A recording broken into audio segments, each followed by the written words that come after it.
Presidente Tribunal Recursos Sidog foi comentário com a processo alteração da lei pensão mensal vitalícia. Quarta-feira, Presidente Tribunal Recursos Afonso Carmona marca audiência à Comissão C Parlamentar onde discute assunto com a Câmara das Contas e o Parlamento Nacional.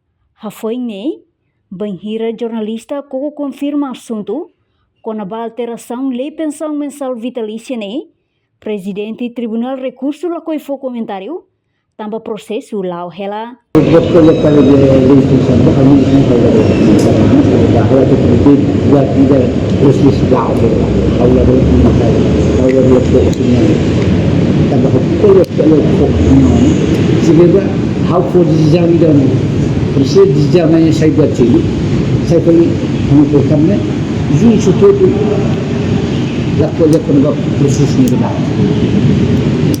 Dalam ini memang disini dirasa tidak permintaan tentu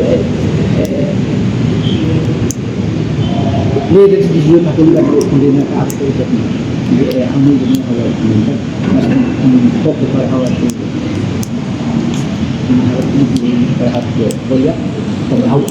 Antes estudante UTL exige o de forranoim ba tribunal atu decide constitucionalidade Hodi hamosu lei pensão mensal vitalícia, no lei tama ona ihe tribunal, mai be presidente tribunal recurso ladau fo comentário lolos com a lei refere.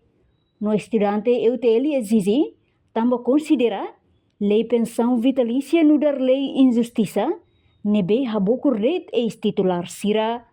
Reportagem Fifanya de Carvalho, Televisão Timor Post.